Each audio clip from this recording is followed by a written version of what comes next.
Alright, Troy here, back in the garage, and I'm going to cover my T56 Magnum transmission oil pump mount and my hose routing. So I previously showed this mount. This is the first gen. I went through a couple of changes to it, and this is the final product. So it has little provisions right here that allows you to change the orientation of the pump, and then I made it a little slimmer. So just to give just that little bit more of clearance between the mount and the actual car itself. So other than that, it'll still come with the bolts, hardware, clamp, and everything else. So now coming over, looking at the pump here, or the mount, like I said, the change was, as you can see, this one mounts to the top of the trans case mount. The other one mounted to the bottom, so that gains you, another half inch or so. My goal was to make the mount so you could drop the transmission. If you sit it on the ground, it won't break off this fitting or damage the pump, the lines, anything else. So with raising it just a little bit more, you can now have a little bit more clearance. And honestly, if you want it, you can get longer bolts and kind of shim this up just a little bit more. Oh, well, I got the nut on, but anyway, you could shim the bracket up a little bit more if you wanted even more clearance. This is how I'm going to provide the kit. So anyway, least line as possible. That's how I did my routing, or hose routing is what I'm trying to say here. Words. But that's how I did it. So looking real quick at the Tilton pump. So why do you need this? Really, it's only for racing. I mean, primarily, I've seen the drag racers use or add a pump to the T56 Magnum, but road racers use them as well. So under high G forces, like launching the car, driving on the road course, oil gets pushed to the rear of the transmission, and you kind of starve the front half of the trans. So people were burning up input shafts and so forth. Some people haven't had that issue, some have. So the fix is to add a pump to the front. I'm going to cover this a little bit more in depth, show some pictures of what it looks like inside the case, and then we'll talk a little bit more later here in the video. But what I'm using here is a Tilton intermediate use pump. Part number is there. And this pump is used or recommended by Tilton to only use between 1 and 2 hours, and then it requires a 15-minute cool down. They have two options for the pump, and it's a Buna and Viton diaphragm and check valve option. So I'm using the Viton pump variant, and really the Viton is only used for when you're using a pump for corrosive fluids, such as like alcohols. So for transmission fluid, I'd say you don't need a Viton option. It's only like $10 or $15 more. So I just opted out for it just because, but that's really it. So this pump is like 3.5 pounds. It flows 1 to 2 gallons per minute at 60 PSI to note on 12 volts. So remember, this is a positive displacement pump, so its output will increase with higher voltage. So if you're using or running higher than 12 volts, it'll give you a little bit more than that 1 to 2 gallons per minute. How much more? I don't know. But that's the nature of a positive displacement pump. So I'm running a 14 volt system, so I expect it to flow a little bit more. And then on flow, the pump head has their 3/8 NPT ports right here. And Tilton recommends that the smallest line size that you can use is 4 AN. Well, 3/8 is the equal to 6 AN, so I use 6 AN.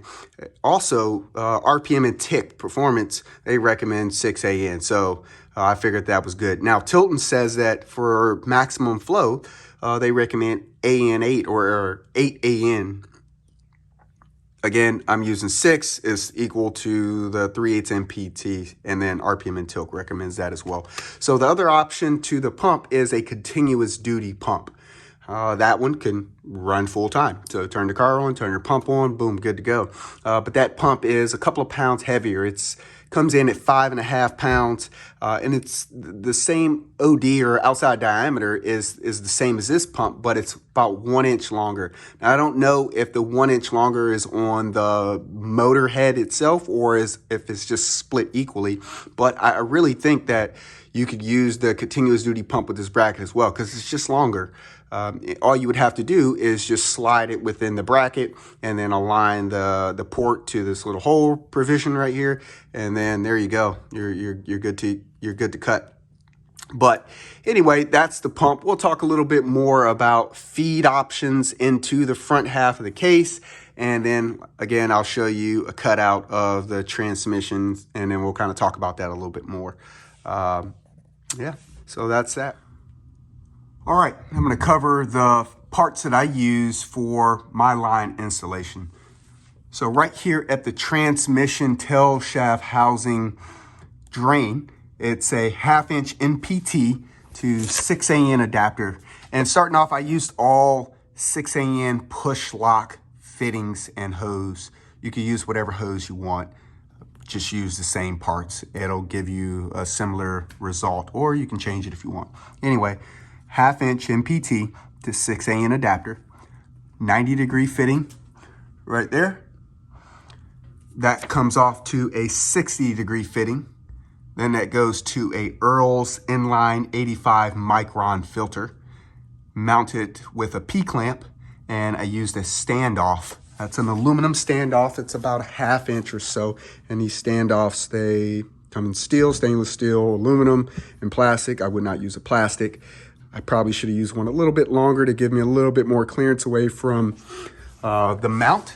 As you can see, my line is pretty close, but it is rigid. It doesn't really bounce around, so I don't think it'll cause an issue. Anyway, you're using a standoff to get it away. So I drilled a hole in my Stifler's mount, little lock nut up there. I did grind off the excess of the bolts just so it wouldn't hit the case. So from the other side of the Earl's inline 85 micron filter, I went with a 40-degree fitting, which gave me a nice little curve out and then kind of lined me straight up to the pump inlet. On this pump inlet, remember, it's 3/8 NPT. I used a 90-degree. What I did different is I did not use a 3/8 NPT to 6AN adapter. I found a full flow, I think is what they call it. I'll post the title and right under this. I used a full flow adapter, and what this did was I didn't get a 3/8 NPT adapter and then mount a 90-degree, kind of like this one, because what that'll do is it'll give you another 1/2" or so. You'll lose another 1/2" or so clearance. So this one, you can see how short it is because it goes straight in there and then it comes out. So remember, the name of the game is when you drop the transmission, you don't want to break this off. So I'm trying to get as much clearance as I can, which is also why I moved the mount up, right? So eBay, 90-degree. That's a straight fitting, 6AN. That's a 3/8 NPT to 6AN adapter. On the outlet, 90-degree. Small piece of hose, 90-degree to a 6AN ORB to 6AN adapter or flare fitting. This isn't a true ORB. It's just 6AN. Actually, this is the plug that I pulled out. I don't know if RPM put it there or what, but it just used paste, PTFE paste. So it wasn't an ORB, but I put an ORB in mine. I don't think I put the paste on there. Maybe I did, I don't remember. Anyway, that was the port that I took off. So that's the fittings that you need. Now, something different that I did was traditionally, let's see if I can get this off with one hand. There you go. So traditionally, you would fill your transmission in the fill port until it just leaks out the fill port with the car at ride height.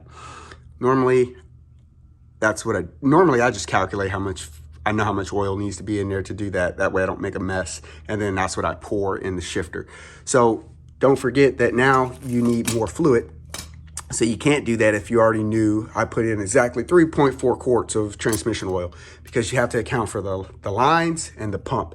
You could do that by just lifting the lines up, that once you get it done, cap the other end and then pour it in, and then add whatever amount you poured into your line and pump to your total amount of fluid. You could do that. So if it was 3.4 quarts to fill, and I found out that I put 3 quarts of trans oil between the lines and pump. You could just add that to your overall quantity. Or what I did was, once you add this bracket and pump, you can't access the fill port. So you're gonna have to do it from here.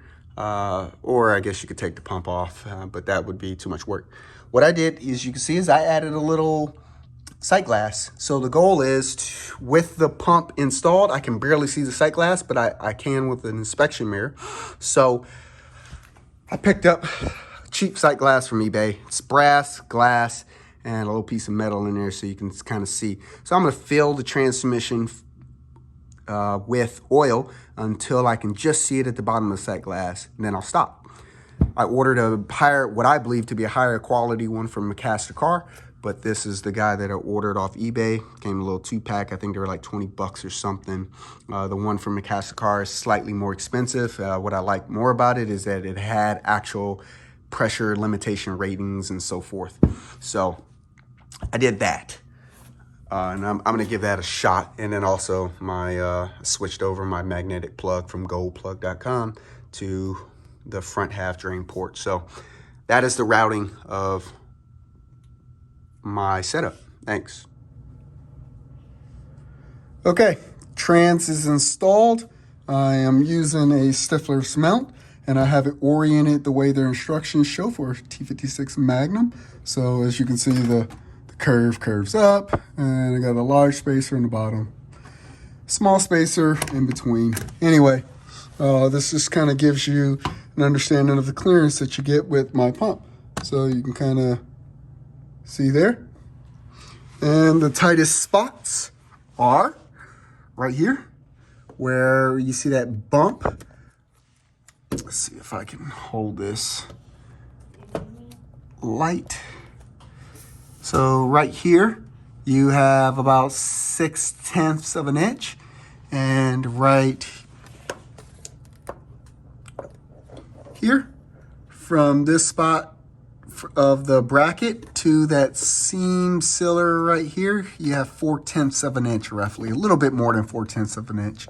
But anyway, just, you almost got a 1/2 inch of clearance right there. So from the body of the car to the pump mount, and honestly, you know, this is extra. I trimmed it once, but I just kind of wanted to leave it there. You could probably trim it just a little bit more if you need it, but for an SN95 body, you're good. I even looked at some of the F body stuff.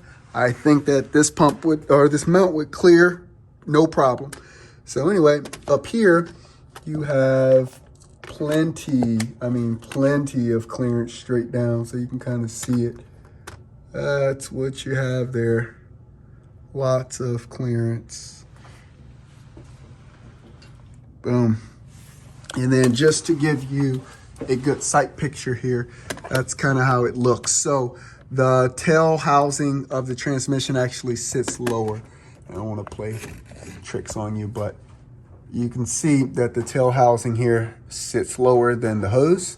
That's because I'm using this type of 3/8 90-degree fitting straight in. If you were to use a 3/8 MPT adapter and then a standard 96 AN fitting, it would sit just a little lower, maybe to like right here. But I think the tail housing will still sit lower than your hose, so that's good. And then remember that your bell housing, at least for this style, SFI bell housing, sits lower than the trans. You have your exhaust headers, it sits lower than the trans. You have your frame rail right here that will sit lower than the trans. And if you have Kenny Brown subframe connectors or Hans subframe connectors back in the day, it would sit lower than the trans as well. So plenty of clearance with my mount. I appreciate any feedback you got. Just post a comment to the comments section. Shoot me an email or a message on the old Facebook on A2D Racing. And yeah, give me whatever comments, feedback you got. But this is my mount, and I think it will work great, especially for SN95 chassis with no issue. And I think it would fit other platforms as well. So if you're interested, let me know. Thanks. All right, so circled here is the port that I'm using for the pump's output on the T56 Magnum. Remember, regular T56s do not have this port. So on the Magnum, you can use this 6AN port to spray oil on the front countershaft, main shaft area of the transmission. And this is the area that's deprived of oil when you're under hard acceleration.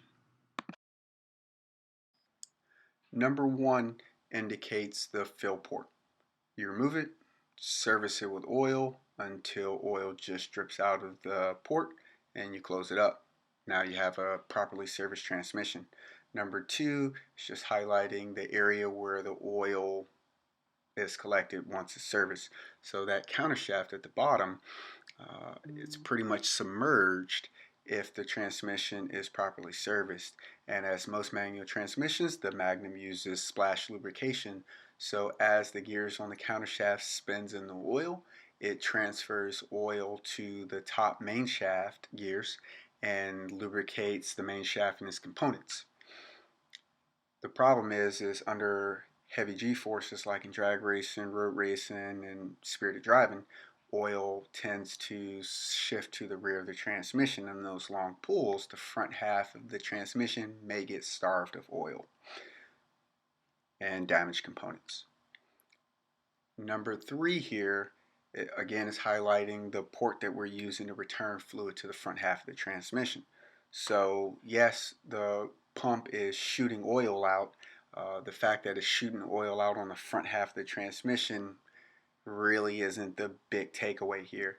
It's more that it's taking fluid from the rear of the transmission and pushing it back to the front half of the transmission so that those gears on the countershaft, again splash lubrication, is transferring fluid to the rest of the transmission as it was designed. Alright, so here we have an opening in the middle of the transmission just below the fill port, and what I'm trying to show here is just an opening in the casing that allows oil to transfer between the front half and the rear half of the transmission. So after experiencing periods of high G-forces, the oil just is allowed to transfer back to the front or back to the rear of the transmission. So right here you're looking at the front lower driver's side portion of a T56 or T56 Magnum, and this is the common mod to add sprayers or bungs to the case. You have one that's welded and one that looks to be drilled, tapped with an AN fitting. Alright, and this is what the inside of that modded case looks like. So you have your 2 bungs, one's welded, one looks to be drilled and tapped with the AN fitting, and it looks like these bungs are kind of angled up a little bit towards the center of that countershaft, main shaft area where those 2 gears probably meet at. Here you're looking at TIC Performance, really nice billet front case, and you can see their blue AN fitting. That will be the input for your pump's output, and then standing right above that is their sprayer portion.